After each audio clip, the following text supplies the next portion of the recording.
The bassinet is the quintessential and stereotypical helmet of the 14th century, and I've got several here today.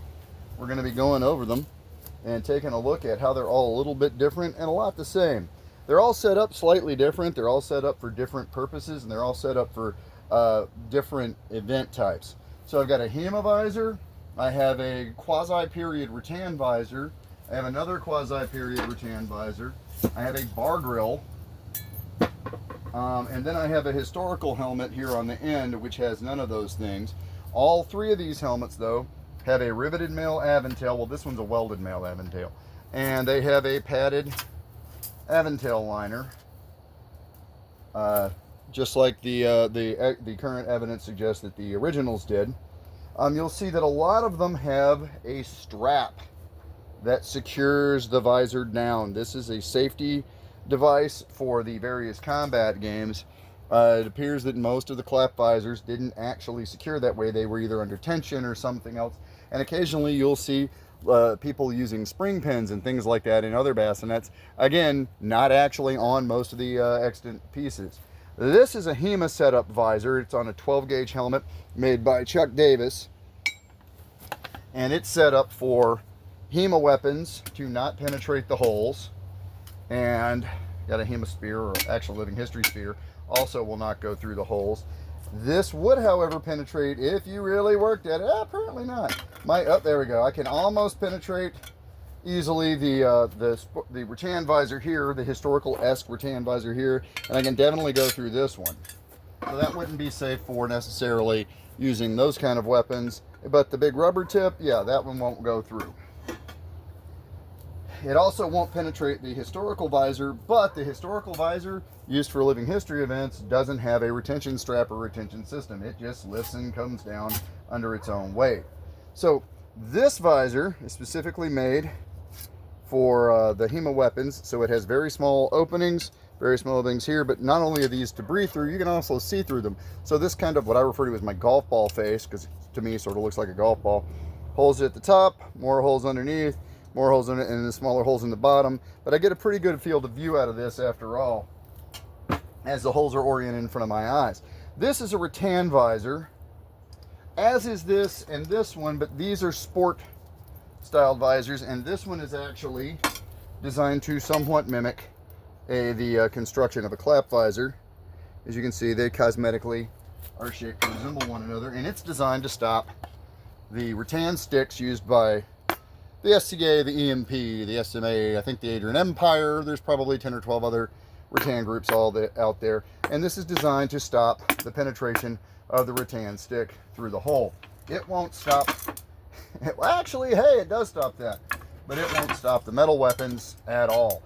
But again, as you can see on the inside, I've got the suspension liner and I have the padded suspension liner inside the helmet, which works great for padding my head. People will see these padded quaffs and suspension liners from a lot of the different manufacturers.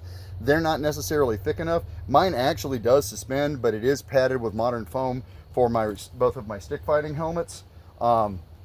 This one might be, I may have taken that one out and put a period one in it. The period ones work if they're put in right and if they're the right thickness, but you never know what you're going to get. So your mileage may vary, and always take care of your head, or else you end up like me and a little bit goofy.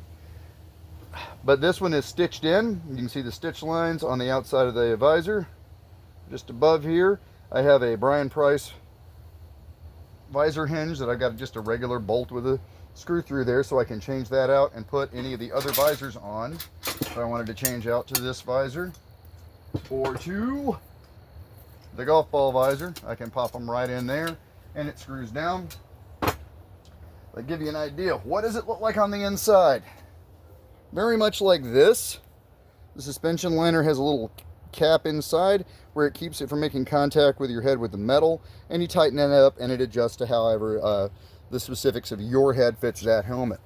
The leather band that secures around, holds the aventail to the helmet, is secured by vervels, which are these little brass rivets with a hole through them, so that you can run a cord through the holes and secure the leather to the helmet. The leather has the aventail stitched to it. This is a 6mm dagged aventail. I bought this one quite a long time ago from Historic Enterprises. This used to be the Aventail on this helmet. It was getting really beat up and rusted, so I didn't want it to rust to pieces, so I replaced it with this welded titanium Aventail, which isn't as historically accurate, but it is the same size links and has held up for the better part of 15-20 years. This was my primary rattan helmet for quite a long time. It was 10 gauge 1050 made by Tom Justice, the late Tom Justice, the late great Tom Justice, who was an exceptional armor. The visor was added by Dave Rylak from Rough from the Hammer, I believe is his business. You should check him out on Facebook. He also made several of my other pieces. And this helmet is secured with the strap, and you can see the Aventail liner. The Aventail is stitched to the little leather band, and it comes up to about eyebrow level. You'll see a lot of them where the Aventail comes just to the chin. This one comes up to about eyebrow. See, here's the eye level. They actually come up quite high, and I'm noticing on some of the extant pieces in artwork, it seems to just come up as a curve, not as this L shape that I have on many of mine. This one again, period shape, period design, sporterized Aventail. This is titanium as well, but it's a 9mm length and it's riveted. And again, more of it's a better sport helmet, but it's still a sport helmet made for stick fighting. You could also see a 12 gauge or a 10 gauge helmet like either one of these, modify with a wolf rib or some other type of sport visor, add a Simon strap and a little bit of different helmet setup. You could use those for boo-hurt.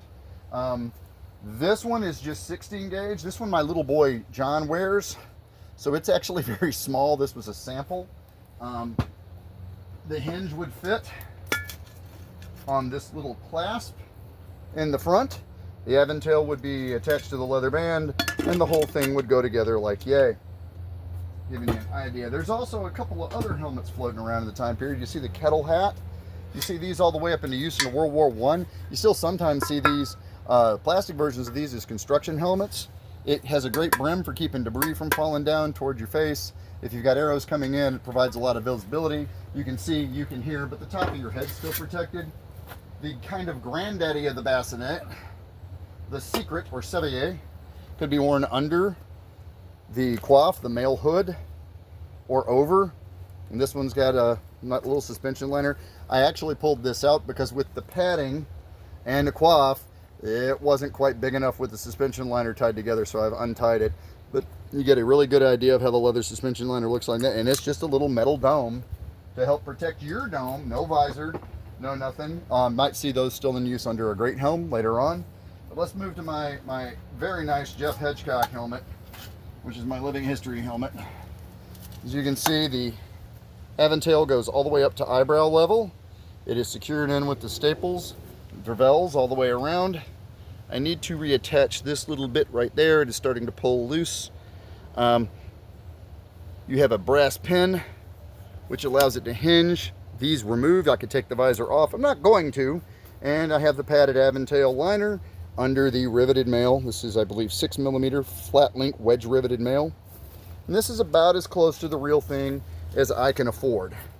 This is a very nice helmet. You should check out Historic Enterprises. He still has this, or a version of this helmet, up for sale.